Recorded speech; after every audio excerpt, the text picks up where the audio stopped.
Ladies and gentlemen, thanks for coming back to the podcast. My special guest today is April Jordan, who is NASA's astronaut selection manager. And we're going to talk a little bit about the process of becoming an astronaut for anyone who may be interested now or in the future. So, April, good to have you on. Thank you for having me to talk about this exciting time for us today. It is, and all the events that I go to out at JSC and the things that I see online, there's a big push to maybe get the next crop of astronauts in there. I've been seeing a lot of information about that, and so that's one reason for this story is to talk about that because I think it's something especially a lot of younger folks or even maybe older folks idolize in a way. Astronauts are they're very special, unique people. So let's talk about what it takes to be an astronaut with NASA. Start us off with the basics. What are you looking for? What's the agency looking for? Yeah, so there are certainly some minimum requirements around education and experience that folks have to have. They have to have a master's degree in a science, technology, engineering, or mathematics field. So STEM, we're a technical organization, so that's really important. And from a professional work experience, this is not an entry level job. So we do need folks to have at least a minimum of 3 years of professional work experience that they have come into this job. Have to be a US citizen. We're a federal agency. And so that is important as well. And for our pilot discipline, because we hire in different disciplines, there are 1,000 flight hours that are required for those folks, with 850 of those being in high performance jet aircraft. So those are minimum requirements that we have. Outside of that, you certainly have to have a strong academic background, some technical experience before coming in. But there are other personal characteristics that I would venture to say are equally important to, making a good team of astronaut candidates that come in, and helping folks be successful through the rigorous training that they will go through if they are selected. Okay. Now I notice from a lot of the astronauts I've did stories on, there's a strong I don't know if it's all of them, but most of them have a military background. Is that required or no? It's not a requirement. Yeah, that's not. We certainly do have a number of folks that come from the military because there are a lot of transferable skills that they have in the military that easily come into this job. It's an operations job. And so a lot of folks that have been in the military have a lot of that experience. But we aren't just looking for folks that have been in the military. Those folks are important and they bring very important skills that we need. But we do need more than fighter pilots that have been in the military. We need folks, that have worked in research, that have, potentially worked out on an oil rig, like one of our recent astronaut candidates that we graduated. We need folks that have medical backgrounds, biological sciences and physical sciences are also really important. So it's really the collective of all of those things coming together that make the teams really successful and help us, do the very hard work of NASA, I would say. Right. And I think that's an interesting point is I think some people may get the impression that astronauts are just sort of the pilots. They're just flying up there, they're landing later on, but if you don't follow the space program or if you're not reading the stories that go along with that, they're researchers. They are part of there are many scientific experiments. Can you talk a little bit about that, the diversity, the skill set? I know you've mentioned some of that already, but flesh that out a little bit more and explain to people who may not be all that familiar with the responsibilities of an astronaut once they're selected and once they're starting to make the trips up to the ISS, et cetera. Yeah, you're correct. The backgrounds and the unique backgrounds are needed for all of the work that they do. So they will train in T-38s and fly, but that is not a requirement prior to coming into being an astronaut. That is a part of the foundational training that they will get if they're selected. But once you're flying on the International Space Station, I mean, you are the plumber there. If something breaks, you're fixing that. You are doing research there as well on a lot of different experiments that people are sending up for that. So there is a broad skill set that is needed for those folks. And when you're not flying, a big part of that job is actually on the ground, helping people prepare for flight or helping develop things like new spacecraft, new spacesuits. So all of that knowledge, all of the different experiences that people have had really do come to bear to say, hey, we need to bring the strongest ideas together to say, how do we do the hard things that NASA does? And I guess it would go without saying that a team player mentality is a must. I mean, you can't be the Lone Ranger up there on the ISS. You cannot. Yes, the teamwork is probably the top competency that we are selecting for when we go through this process. We will certainly see folks that have done wonderful things academically and professionally. If you are unable to be a team player within this environment, you will not bring success to yourself or to the team. So teamwork is a top personal characteristic that we're looking for. So again, that's why you can be from different backgrounds. If you've got these experiences where you have had to work with a team, sometimes you have to lead the team and sometimes you have to follow. That is important. Those are the things that we will be looking for on those transferable skills from different backgrounds that really come into play. Hmm. A couple of other the personal characteristics that we look for. One is just the ability to learn, and the willingness to learn. Everyone will come into this job as a brand new astronaut candidate, never have done doing this job before, and so you have to be willing to take feedback, apply that, help that make you be successful. Exhibit some grit and some determination in that, because this is a tough role that's tough physically and tough mentally. And adaptability is really important for folks. Space is a unpredictable environment. We're also a federal government agency, and so sometimes our missions change depending on what's going on politically. And we need folks that can kind of roll with the punches and adapt, and be able to make strong, good decisions within those unpredictable environments. Okay. And I guess along with diversity of skill set is maybe diversity of I guess human experiences, because NASA is not just confined to Americans. You're going to be flying with people from other countries, talking to them, working with them, depending on them. Talk about that those soft skills with dealing with people who may not be just like you. Yeah, certainly. That's a huge part of how, the current astronaut corps that we have has been successful with our partners within NASA and with our international partners. We train with our international partners the first couple of years when folks come in as for their foundational training is all across the country, all across the world. Russian language training is a part of that foundational training. So the ability to work with diverse groups is also really important. And in our selection process, we try to create various simulations that help us kind of tease out how people work within those environments. And so that's a key part, because we're selecting a diverse group of astronauts, folks that they become the face of NASA. So when we show this group of people to the world, we want people to be able to see themselves in that group and say, hey, that's something that I could do. So a lot of our selection process is built around some of these personal characteristics and the ability to work with people from very different backgrounds. It's based around being able to see how folks behave and respond and react in those environments to really make some good decisions about the right group of folks. Okay, so we've gotten an idea of who NASA is looking for. Now, once people start applying and they start getting phone calls, maybe for interviews, et cetera, talk about the process. What happens after a person fills out an application? You receive the application, you start kind of maybe drawing down your pool of people to start interviewing. Well, I would say that the process is just as much of a team effort as being an astronaut. It's a lengthy process. We take a holistic approach in how we look at the whole person. So, when you mentioned life experiences before, all those things come to bear within our process, people's personal and professional experiences. It's about an 18-month process that Mm. folks go through. So I would say that's probably the hardest part for candidates is they will apply now and we will make the selection and the announcement in June of 2025. So there's basically a lot of different gates that folks will go through, and the size of the application pool kind of funnels itself down to a whatever class we pick. So folks will fill out their applications. There are some assessments within the application that we have potential candidates fill out.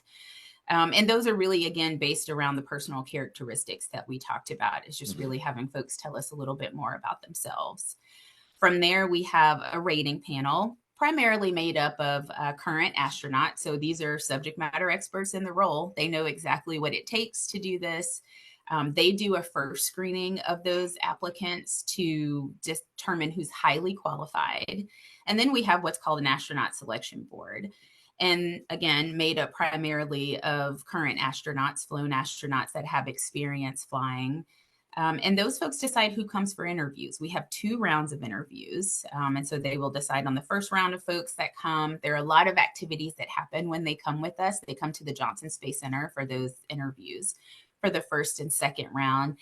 And during that time, there is an actual interview, a regular old job interview, but then there are a lot of team exercises, individual exercises, assessments, medical assessments, psychological assessments that we put into play for that. And from there, we make the selection of a class, typically from 8 to 12, I think is what we've seen historically. So a lot of different gates within the process. Again, through this, we probably assess hundreds of data points on any one candidate to really take a look at all of the different pieces that, make them who they are. And we make determinations from all of that data with lots of subject matter experts involved in that. So April, you talked about the process that goes into interviewing people that come in. It's not something that happens overnight. Who, obviously not everyone that applies is going to get the job. We all know that with any position, but what are things that would definitely get a person cut from any potential progression in the interview process? Yeah, that's a good question. Initially, I think I'd say it's probably the opposite of what we've talked about. But if someone comes into the process and it's highlighted that they're searching for their own benefit and glory through this position, there's certainly some individual elements that I think all astronauts are really interested in experiencing for themselves. But again, that team piece of that, and also being a federal employee, you come to be the face of NASA normally. And so being able to really speak on behalf of the agency and not as an individual, those kinds of things will kind of poke out in some of the assessments that we do. And those folks may not be the best fit for this type of role at NASA. Okay, very good. And so, as much as this may be a dream and ambition and a goal for people who just want to be a part of such a storied institution, it's at the end of the day, it's a job, it's a position, it's got wages and benefits, and people look at that. So talk about what someone could expect coming in if they were hired as an entry level astronaut. So the starting salary for an astronaut would be about $150,000 a year. Okay. Again, that there's adjustments throughout the years as they successfully complete training, but the starting salary for this position is $150,000. And the benefits are similar to any other position that we have, any other permanent position that we have at NASA. So your health benefits, the medical pieces of that, retirement, life insurance, those are all standard benefits that are for this job. I like to tell people that, usually people that come into this role have been thinking about it for a long time or have a heart for public service, which is really important in this job. I don't think people come to work for the federal government and think they're going to be rich. But, certainly there's a greater value to being a part of our agency in a role like this one. So usually people that we see are very interested in serving the public, and being a part of space exploration for the benefit of all mankind. So there's a different driver other than just salary. I know that people need to take care of themselves and take care of their families. So there's that is important to know. What am I going to get paid in this role? But there's always something bigger that we see in candidates that usually make it pretty far in the process as to what their driver is to take on this, dangerous but exciting position. So it's roughly an 18-month process. Now, when you mentioned earlier about it'll be announced June of 2025, what would the new, I guess, who is selected to be announced, or what exactly will be announced on that day?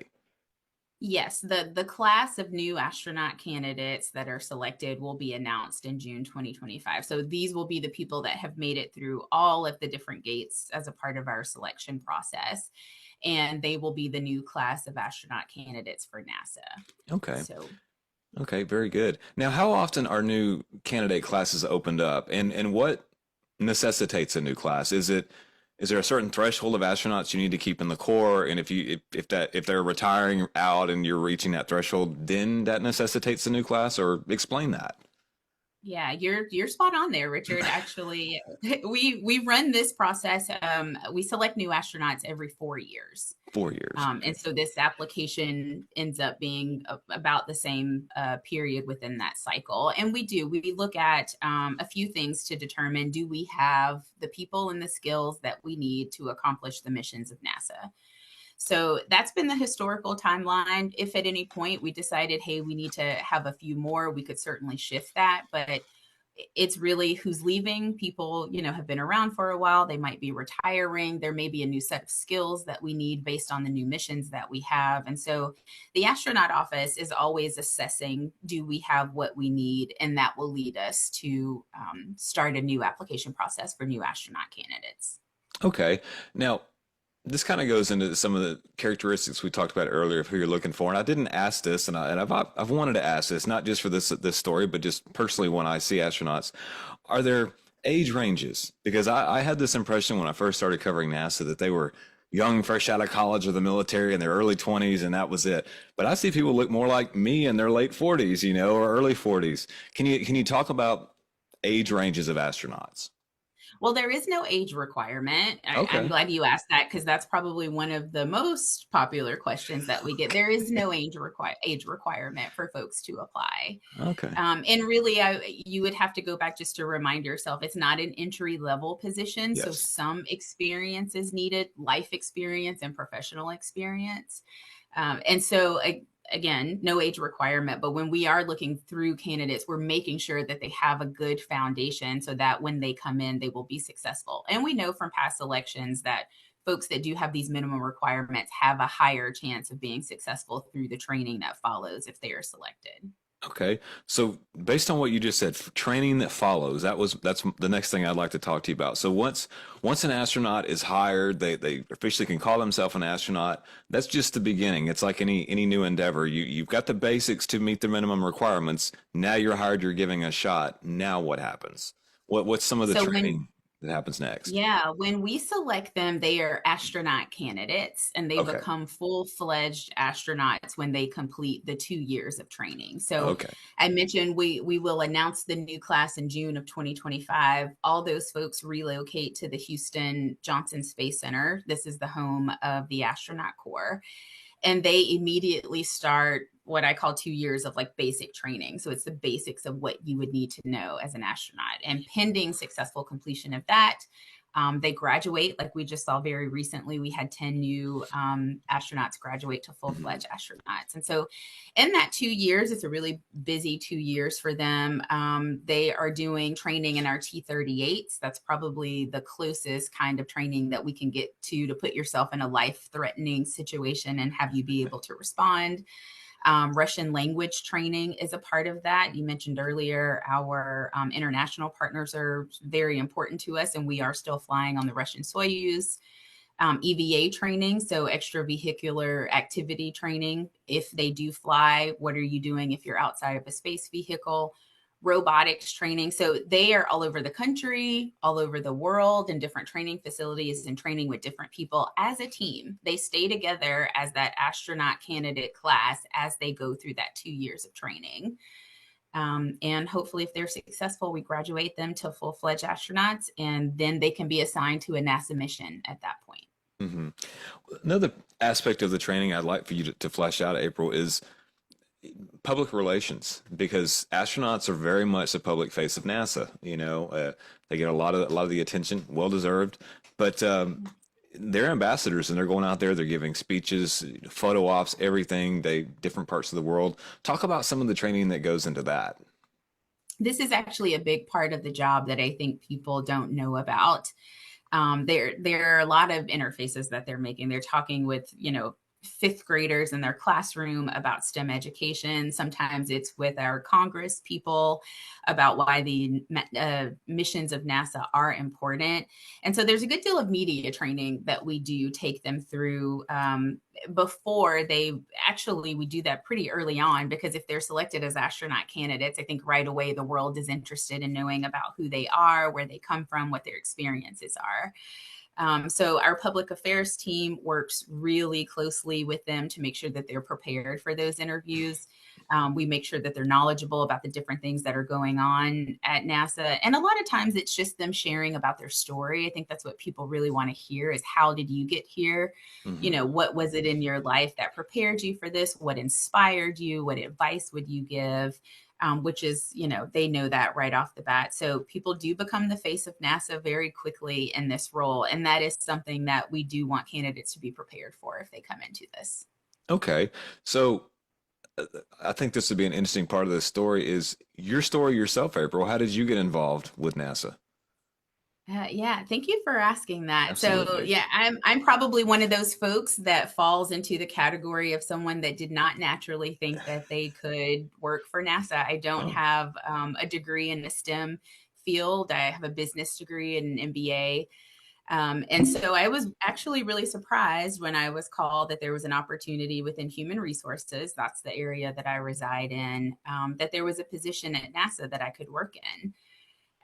And what I like to tell people now is you have to think about this agency as like a Fortune 500 company. Any of the elements of a Fortune 500 company are present at NASA to make the mission happen. So, CFO, human resources, IT. And so I started as a contractor, actually, which is a really important part of the NASA workforce as well. Then went into the graduate intern program, which is where we see a lot of our permanent employees that stay with NASA for 30 years or more come from. So big kudos to the Pathways internship program and our Office of STEM education programs as well.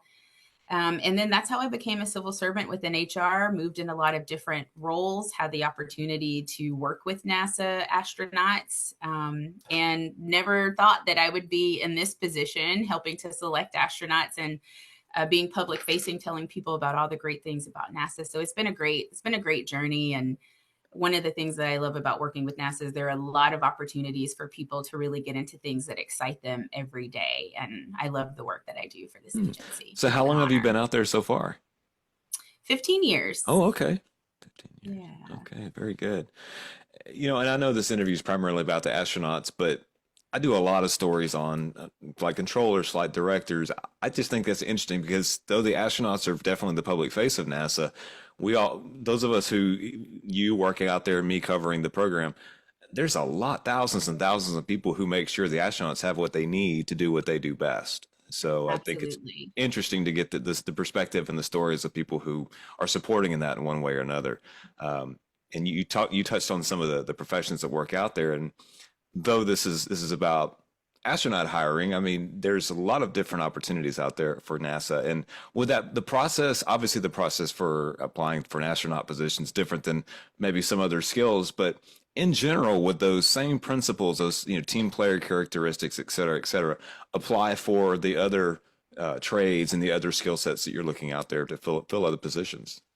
Absolutely. Absolutely. I would say that a team, environment is what's, one of the core principles of working within NASA is being able to work with others. It's such an integrated agency across 10 NASA centers, across all the different directorates within any center that you're at. So being able to be a team player and work for the mission, work towards the mission to help accomplish that is really important.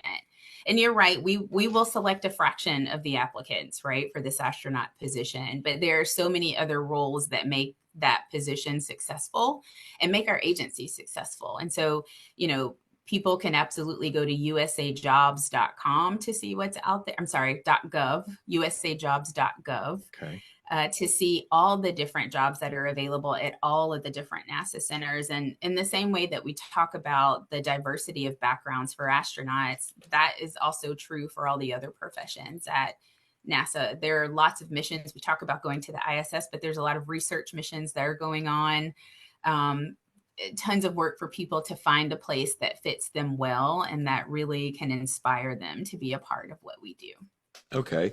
And so the last couple of questions I have for you would be pertaining in particular to the astronaut applications. When I know the advertisements that have been going out, but when does that close? When does the application process close? And how do people start that application process? Is there a website they go to start this? Yeah, so the application is open until April 16th. Okay.